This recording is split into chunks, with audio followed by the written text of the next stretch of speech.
I appreciate that. Thank you very much. Thank you, Senator Wall. Because it's a GO bond, that's always been sort of our challenge, because so many of our parks, whether they're in disadvantaged communities or not, the struggle to rehabilitate them and maintain them or to modernize them and shift. Maybe we want to put in recycled water lines in order to cut costs. I don't know what it is, but that's been a challenge. What percentage of a GO bond can be used for ongoing maintenance and rehabilitation? Because there's nothing sadder than to have the grand opening of a brand new park and then within years, no one can maintain the landscaping or the trees or keep the restrooms open or whatever the long list is. And particularly in park-poor communities, it could be that that local city really needs that financial flexibility in maintaining their parks as well, once they get them open. Senator Stone? Thank you, Madam Chair. Mr. Pro Tem, I think it's a very noble proposal. I actually got into politics in the city of Temecula because we were a new city and we didn't have any parks. And so I was elected to the second city council in the city of Temecula's history. And so the first city council proposed a Quimby requirement, requiring developers to provide, at that point in time, 3 acres for every 1,000 people their new developments were going to house.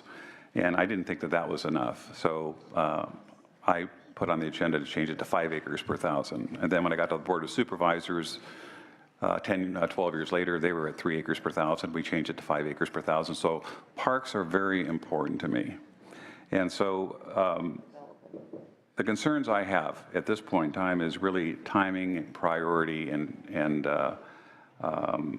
also financial issues. We have $87 billion in general fund supported infrastructure bonds out there right now.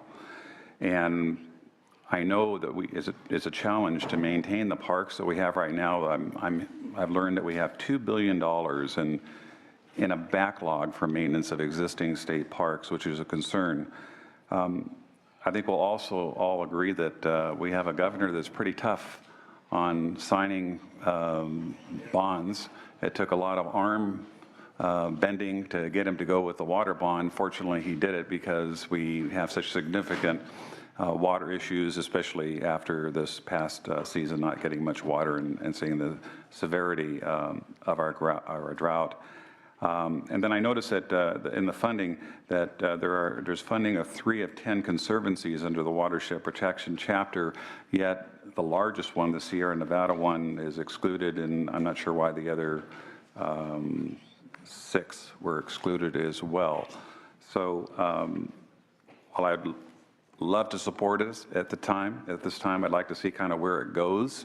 I would hope to see more money for maintenance and because I agree, we're a new community. I know there's a lot of older communities. I think I share kind of the same demographics that Senator Wolk does in having new communities that depended on developer fees to build those parks, as opposed to older areas like in Los Angeles that didn't have these Quimby requirements back then. But I'm all in favor of getting parks into underserved areas and giving kids the opportunity to have recreation. So I'd like to continue to monitor this as it gets through the process, but I want to applaud you because I think parks are very important to the quality of life. We learned that in Temecula.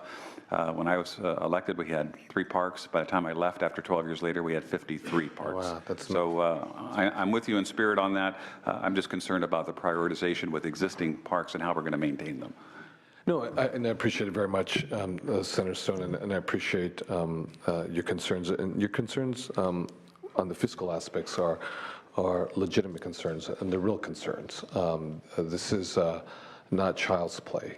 Obviously the objectives and the end goals are serious and they're real, but if we're so honored to have the support of the governor as well as the voters themselves, in 2016, when you go to the market and you package a deal, and whoever packages a deal, Goldman Sachs or JP Morgan, I mean, we got a principal and we have an interest to pay, and so this is real money, no question about it, excuse me.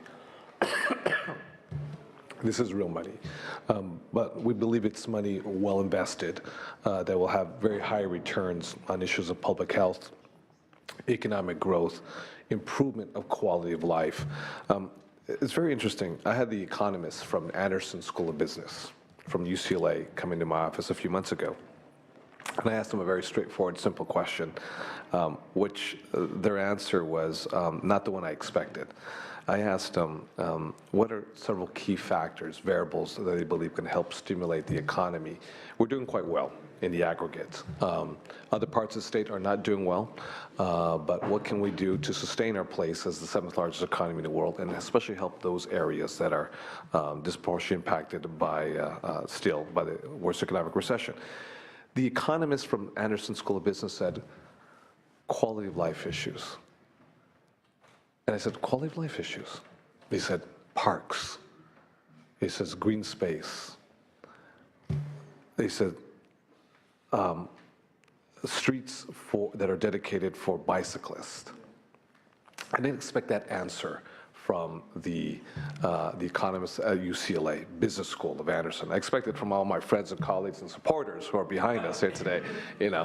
I didn't expect it from the economists from Anderson School of Business. And he explain the reason why and what it does in attracting capital and attracting folks with financial wherewithal, how it improves communities. And it has this other side of gentrification, which is an issue that we have to deal with regards to displacement.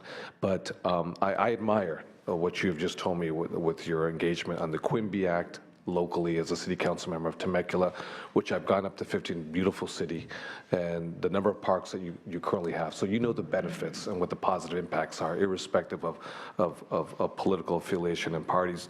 And when we go to the market, if we're so lucky to have the support of the governor, and 2/3, obviously this is a 2/3 measure, so it does require Republican support, we have to be responsible. We have to know what's the right deal. The quality of our paper as of to date is much improved. So when and if we go to the market, obviously the package rate that we would get back would be very competitive in comparison to previous years, where obviously when we go to market, it's very exorbitant. The interest rate based on the principal. So, but I do very much appreciate your comments, because they're the right fiscal comments to ask, no doubt about it. Thank you. So Senator De Leon, could we take that as your close? Yes, it will. And let me just add one thing to what Senator Hueso mentioned, because Senator Hueso mentioned Chicano Park, and we grew up in the same neighborhood. What's fascinating is if Chicano Park never came to fruition, there would be no park, not one single acre, not half an acre, not a quarter acre of any green space whatsoever in this area. While other children are, dodging soccer balls and baseballs at Chicano Park and elsewhere, you were dodging bullets, and everything else, But it still remains one of the most park-deficient areas in the city. Without a doubt. And that's why this is absolutely critical for public health for all individuals. So with that, Madam Chair, as well as colleagues, I respectfully ask for an aye vote. Thank you very much. And the motion is by Senator Monning.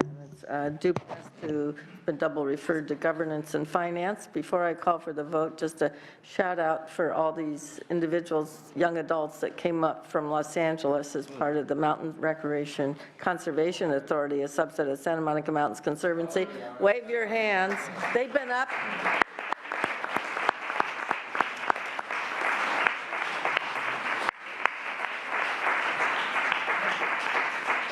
The MRCA under Amy Leffridge's tutelage has done an amazing job in urban outreach. And Absolutely. I just saw your picture on some online statement. You were at a park opening or? Absolutely. And Madam Chair, may I add, we're honored to have the presence of Senator Mr. Berryhill here, who was a beneficiary of my first measure that I put across That's it as right. AB I remember 31. that. I actually traveled to the Central Valley with Mr. Berryhill. Republicans for parks in California. Right there. Yes, Teddy Roosevelt would approve. Okay, so motion do pass as amended to Governance and Finance. Roll call. Senators Pavley. Aye. Pavley, aye. Stone. Stone, no. Allen. Allen, aye. Hertzberg. Hueso. Hueso, aye. Jackson. Monning. Monning, aye. Vidak. Wolk. Wolk, aye. It has 5. You have 5 votes. That's enough to pass out of this committee. We'll keep it open for add-ons. Thank you, Senator De Leon. So where are we now? What happened to Kathleen Galgiani? So we're going to go to Senator Berryhill? Senator Berryhill? You've just been made a joint author on the park bill? No. Item number 4.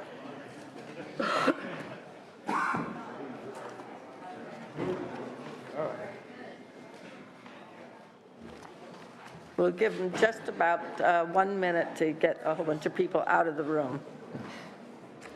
Just so you guys know, the young adults that were up here from Los Angeles, MRCA, they had them do sort of a sleepover at a park near the airport so that they would all get on the plane together at some like 7 a.m. hour or something like that to get here. Not easy, especially when you come from all different parts of Los Angeles. Okay, I think we're ready. Welcome, Senator Berryhill. This is file item 4, Senate Bill 345, the Sports Fishing Stimulus Act. That's correct. And Madam Chair and members, sport fishing license sales in California have plummeted at an astonishing rate. In the last 35 years, sales have dropped 55%. Meanwhile, the cost of an annual license has increased by 840%. With this decline, important conservation, fish stocking, and wildlife programs funded by license revenues, not to mention the numerous economic benefits, are certainly in a whale of hurt. SB 345 seeks to remedy this situation by doing 4 things. One, it will replace the current calendar year license with one that is good for 12 consecutive months. This provision has been supported by this committee twice before, so I'm hoping that the third time's the charm and that we can get this thing through today. Number 2, it will create a reduced price junior fishing license for 16 and 17-year-olds, which we think will stimulate license sales. 3, it will exempt charitable organizations from possession and out-of-season limits. 4, it would require the commission to recommend legislation or adopt regulations to clarify when a possession limit is not violated by processing fish into food. I'm happy, Madam Chair, to accept all 3 of the committee amendments suggested in this analysis. And members, while it's hard to predict with absolute certainty to what extent SB 345 will boost license sales, what we do know is that the status quo absolutely is not working. California has one of the nation's longest coastlines, 4,000 lakes and reservoirs, over 20,000 ponds, and thousands of miles of streams and rivers. It's time to think a little bit outside the box, and I urge your aye vote on SB 35. With that, I have George Osborne here representing the sponsor of the bill, the California Sport Fishing League, to speak in support and answer any questions that you might have. Thank you. I see that there's no known opposition to the bill. The chair will be supporting this bill, so we don't need to be long testimony. Brief is good. Thank you for putting, I was trying to figure out the appropriate politically correct term to say. Thank you, Senator. Less is more, I guess. George Osborne, representing the California Sport Fishing League, sponsor of the bill. As Senator Berryhill said, and I'm just going to stay brief, thank you for the chair's lead on that. California has experienced just a very significant decline in fishing licenses. The department is facing a fiscal crisis because of that. If the current trend continues, not only will they lose another 500,000 anglers in the next 12 years, but face a very significant reduction in federal funding because of the continued decrease in license sales. With that, Madam Chair, we think that this is a step in the right direction, not a panacea, but we would ask your support for the bill. Thank you. All right, thank you. Madam Chair, Bill Kraus representing the National Marine Manufacturers Association, several others that maybe our letter didn't make it, but I thought it did. California Yacht Brokers Association, the Marina Recreation Association, that's a no as well, and also the Worldwide Boater Safety Association. Essentially, we represent the boating industry and about 25,000 boaters throughout the state and the western states, really. And we're obviously, it's a kind of a common sense cleanup measure that just improves the relationship between the department and anglers, and it makes a lot of sense. And so we support the bill. Thank you. All right, thank you. Madam Chair and members, Mark Henley with California Waterfowl. I would just note that we have done On the hunting side, similar bills in the legislature over the last couple of years, and they've received broad bipartisan support. It looked familiar. Just was in water. All right. Other people adding on in support of this measure, name and affiliation?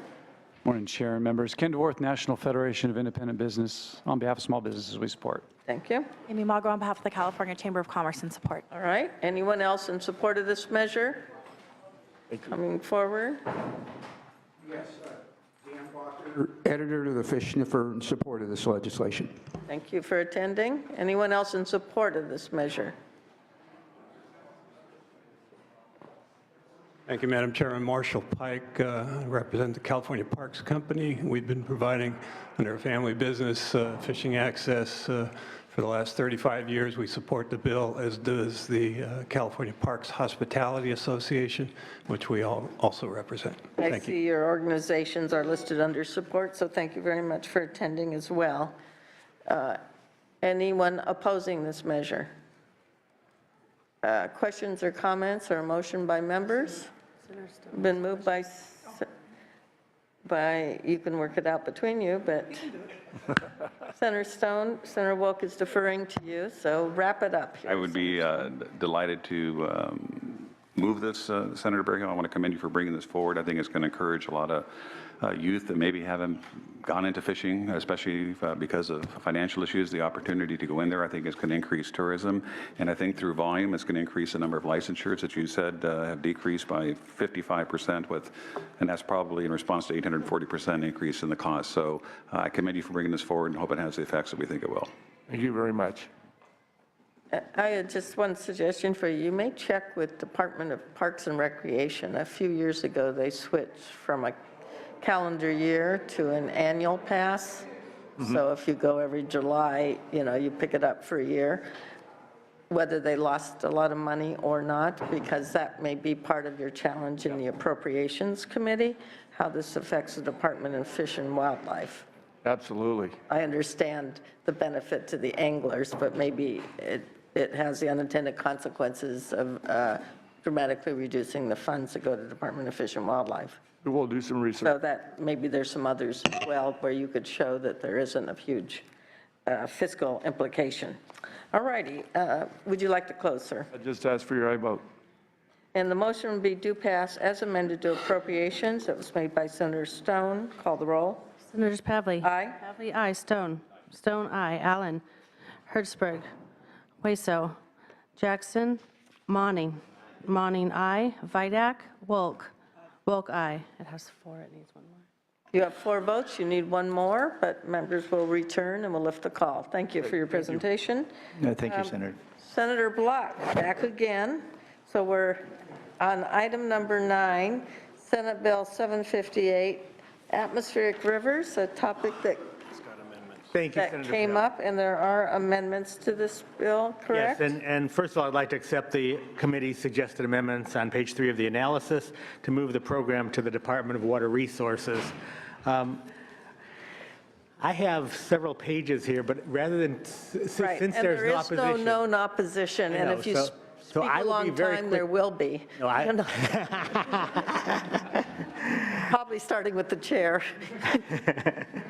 I'll be very brief, and I do have witnesses here who are very impressive, and they will speak a bit on this bill. But it is a bill to help better understand and forecast precipitation patterns to provide a science-based approach to water collection and flood control in California.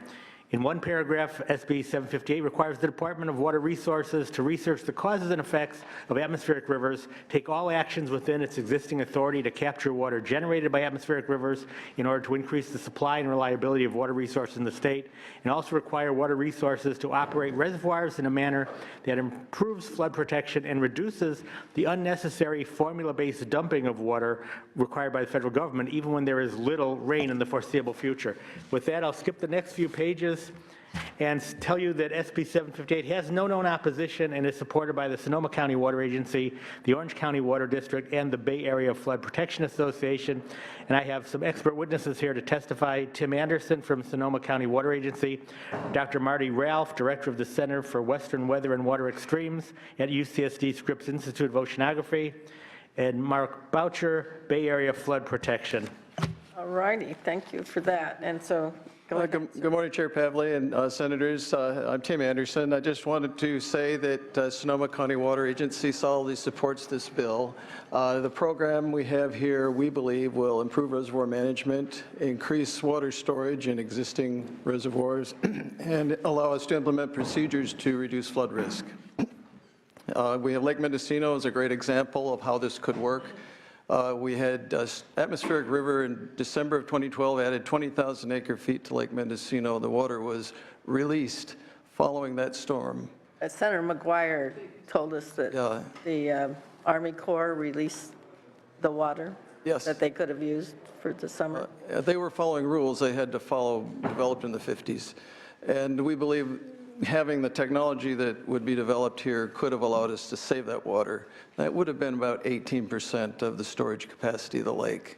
And it's an example of what may be possible at many other reservoirs in California. So we have a lot of confidence in the approach. We've invested quite a lot of funding of our own funds to kickstart this research. We believe it's the lowest cost, nearest term, most likely to succeed option to increase water supply in these terrible drought years. All right, thank you. Next. Good morning. My name is Marty Ralph. I'm with Scripps Institution of Oceanography at UC San Diego. Just moved to California after many years in Colorado and got my PhD at UCLA. Very familiar with some of the issues on precipitation and storms in California. I'm a research meteorologist. And my job here is to give you a little bit of a sense of the background of where this information is coming from and where we think it could go. So you've got a couple handouts there. The first, possibly most interesting, is this little card. If you just take a look at this, and you hold it in front of you and just tip it back and forth like this. Oh, yeah. You'll see motion. Bill, this is pretty cool. But you have to move it like this. It looks like Massachusetts. Sorry, without a video and YouTube and everything, we resort to some old-fashioned. But anyhow, the point is that what this card shows is an image of atmospheric rivers, and what atmospheric rivers are is a region in the atmosphere that's relatively narrow and transports huge amounts of water vapor. Where those sit, where they move, where they hit the coast, where they hit the mountains, ultimately determines how much precipitation California will have. And in fact, California has a unique situation nationally with regard to precipitation variability. If you look at this handout and the back page, on the upper chart here on the upper right, there's a little graph, and you'll see colored dots on there. And the punchline there is that the green dots represent the fact that California's precipitation from year to year varies 2 or 3 times more than anywhere else in the country. It just naturally does that. So a couple of the take-home messages from that, this is just what Mother Nature is delivering us, is that we have a more variable weather pattern for precipitation and water than any place else in the country. And another implication of that is we need some special tools and some special knowledge in order to deal with that. So part of the strategy here is taking the roughly decade of research that's gone into understanding these storms, improving our ability to measure them with Department of Water Resources support over the last several years. We now know that by better predicting these events, we can inform reservoir operators in a way that allows them to have the option to consider keeping some water, like we heard about from Sonoma County Water Agency, in the face of the absence of a storm that's upcoming. Now, if you're a water manager and you've got to face the dilemma of releasing water or not in the course of flood or drought, it's a tough job. And because, frankly, we can have floods in the middle of drought in California. It just happens. I'm going to have to ask you to just complete that thought, and then I'm going to turn over the hearing to Senator Stone. Certainly. And I'll be back, but for those of you remaining, the chair's recommending an aye vote. There'll be some discussion, Mr. Block, later on which institution may be the best for doing this research. I know Scripps is excellent. There's others that may, but. Sure, and that's not part of this bill. This bill is just Right. to get the process started. Right. And so I think it's an excellent bill. So I will be back, but I apologize. I have to present a bill in another committee. So Senator Stone, you need to just wrap it up, and the next person. Oh, just the last statement is basically that we have 21st century problems for water in California. We need 21st century solutions. They're poised, ready to roll, and it's time to, the community's ready, the science community and water community are ready to take action. Thank you for your testimony, sir. My name is Mark Boucher. I'm a senior hydrologist at Contra Costa County Flood Control District. I'm also the chair of the Bay Area Flood Protection Agencies Association, so I represent all of the counties that rim the bay. And I just want to say that we do support this bill. Just a simple story of maybe to help you remember, in 2006, on New Year's Day, I got up to go for a run. I noticed the local park, there's flooding around the picnic benches, and I cut my run short, ran home, got my camera, and drove that morning around the Walnut Creek area, downtown Walnut Creek, and some of the tributaries where I knew that you get some really good flood photos, and the water was really moving more than I'd ever seen. As part of we do a storm report. We collect photos from other agencies and people. They send them to us. And one of the ones that stood out to me was a photograph that was timed at about 11 in the morning of people standing around a sandbag station with their coffee, waiting in line. Well, the peak flood in that area hit at 6 o'clock. And here these poor people were wasting their time, basically, filling sandbags. If we had this kind of technology back then, the warning would have been able to go out instead of a 20% chance of rain or this is going to be this or that. We would have a system in place where these people could justify getting out of bed or not going to bed, going out, getting the sandbags, putting them in place, and then going to bed, wake up in the morning, watching the water flow past their sandbag someplace else while they enjoy their coffee. So this is, sure, it affects the big reservoirs and water supply, but this bill also gets down to the practical, everything from people's houses flooding and them taking their own actions to the government having to spend money in response, making sure freeways are closed down when they're going to be flooded. It goes way beyond just water supply and flood control too. So I just want to say we really support this bill and we hope that you will vote for it. Thank you for your testimony. If we could have others in support of the bill come forward. Casey Elliott on behalf of the Orange County Water District in support. Thank you for your testimony. Any others in support at this time? Is there any opposition to the bill?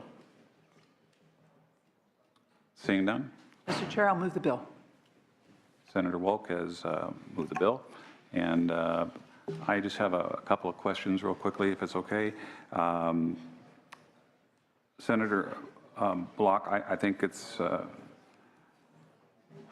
new concept for me. I didn't know about this until I read your bill and recognized that there's a significant science associated with this.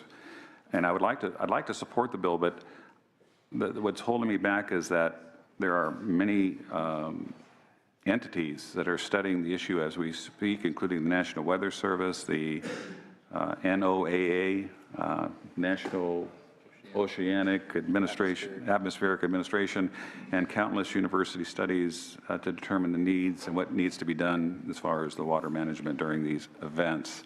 Have you taken into consideration these studies? It's not that they're not important. If somebody else is doing them, do we need to spend the money with our own agencies doing them as well?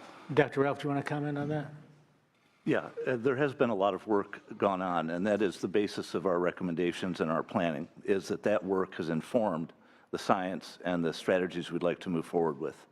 Having been part of NOAA, the National Oceanic and Atmospheric Administration, for over 20 years, including developing programs to help research and advance warnings on hurricanes and tornadoes, it became painfully evident that the problems we face in California are unique relative to the rest of the nation, and didn't really warrant the investment and attention required to take advantage of the findings that have been discovered and to use them to the benefit of the communities. So is it fair to say that these agencies will share the results of their studies with the state of California to ensure that we're not duplicating those efforts, that we're using this as a combined effort to try to better understand the science? Absolutely. In fact, I led most of those efforts when I was in NOAA and have now brought the efforts to California because of the focus it requires, and a very collaborative approach, including workshops and community efforts, science community efforts to strategize our way forward. I appreciate that collaboration, and I think that by having those studies come forward, it'll better enable the state of California to predict these events. And I was just concerned about the duplication of costs and reinventing the wheel. So with your testimony, I'm inclined to support the motion. And we'll have the author give any final comments. Just ask for your aye vote. Okay. And we'll have a roll call. Okay. The motion is to pass as amended to appropriations. Senators Pavley, Stone.